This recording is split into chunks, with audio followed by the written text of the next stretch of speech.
Tukiendelea na sehemu ya pili ya simulizi yetu ya Abu Jahli, leo tutayaangalia mengi, ikiwemo na mateso ya baadhi ya Waislamu waliopitia kutoka kwa Abu Jahli.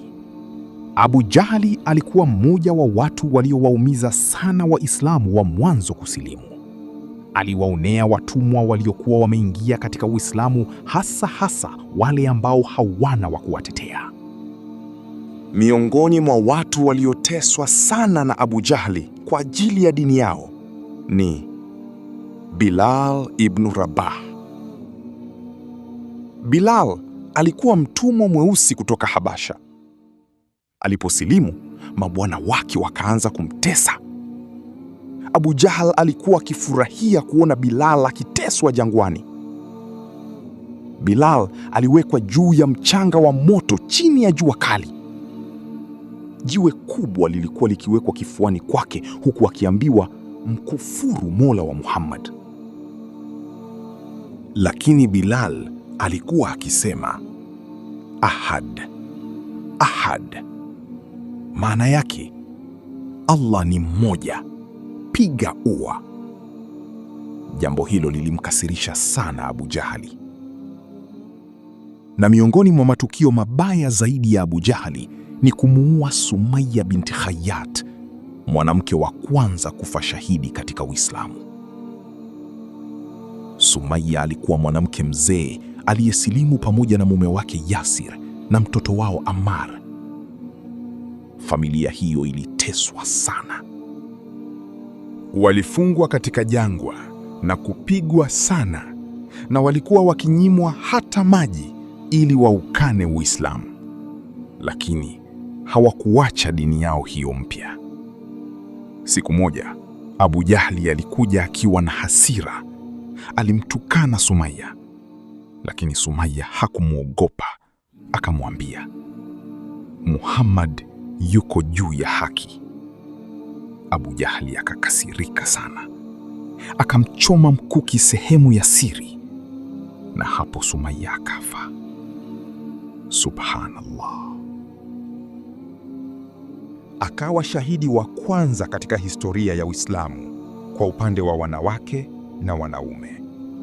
Hakuridhika hapo tu Abu Jahli, bali alielekeza kero zake na dharau kwa Mtume Muhammad sallallahu alaihi wasallam. Siku moja Mtume Muhammad alikuwa anaswali karibu na Al-Kaaba. Viongozi wa Kikuraishi walikuwa wamekaa wakimwangalia. Abu Jahli akasema, ni nani atakayeleta matumbo ya ngamia na kuyaweka mgongoni mwa Muhammad akiwa amesujudu? Mmoja wao akaenda kuleta uchafu huo. Mtume aliposujudu, wakauweka mgongoni mwake. Wakaanza kucheka.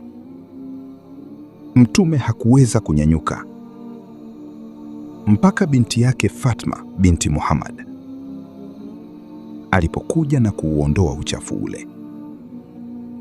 Baada ya swala, Mtume aliomba dua nzito dhidi yao, na wengi wao waliuawa katika vita vya Badr.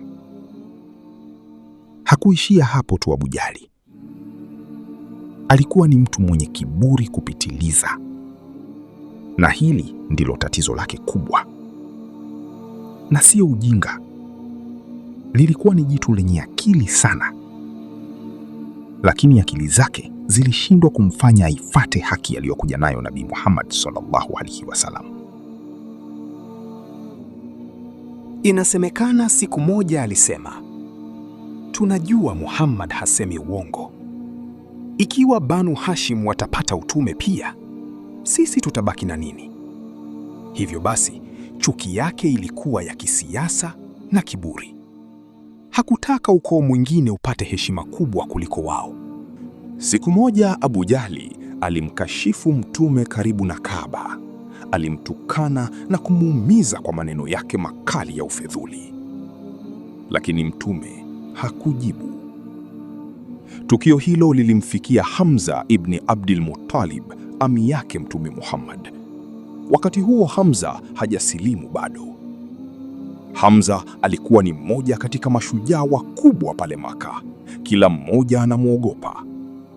Siku hiyo anatoka zake safari zake za kwenye mawindo, akapata habari kuwa Abul Hakam amemtukana mtoto wa nduguye. Alienda moja kwa moja nyumbani kwa Abu Jahli. Alipofika, akamgonga kwa upinde wake kichwani. Kisha akasema, unamtukana Muhammad wakati mimi niko katika dini yake? Tukio hilo lilimshtua Abu Jahli. Kwa mara ya kwanza akaona Uislamu unaanza kupata nguvu. Siku sio nyingi baada ya kusilimu kwake, Hamza Umar ibn al-Khattab naye akasilimu, ambaye alikuja kuwa khalifa wa pili wa Uislamu. Hili lilikuwa pigo kubwa kwa Abu Jahli. Kichwa kikazidi kumuuma. Akili haitulii tena kwa kuona vigogo wote aliokuwa akiwategemea wamemfuata Muhammad.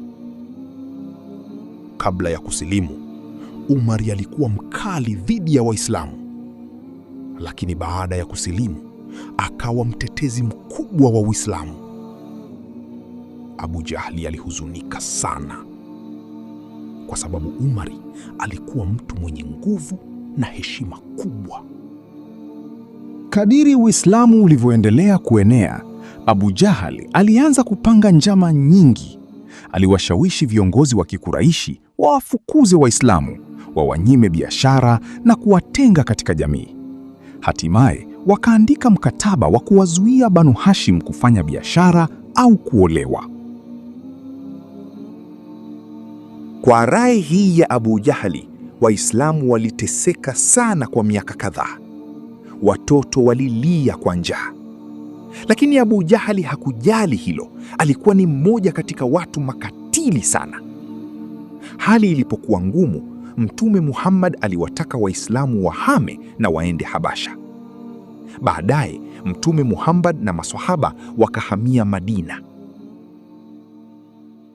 Abu Jahli alikasirika sana. Alijua fika sasa Uislamu unaenda kupata nguvu. Ndipo viongozi wa Kikuraishi walipokutana kupanga njama za kutaka kumuua Nabii Muhammad sallallahu alayhi wasallam. Katika kikao hicho, Abu Jahli alikuwa mmoja wa waliopendekeza na kutoa rai. Alisema, kila ukoo utoe kijana mmoja, wote wamshambulie Muhammad kwa wakati mmoja. Lakini Allah akamwokoa Mtume. Mtume akahama kwenda Madina kwa salama usalimini. Mwaka wa pili baada ya hijra, yaani Mtume Muhammad kuhamia Madina, vita vikubwa vilitokea.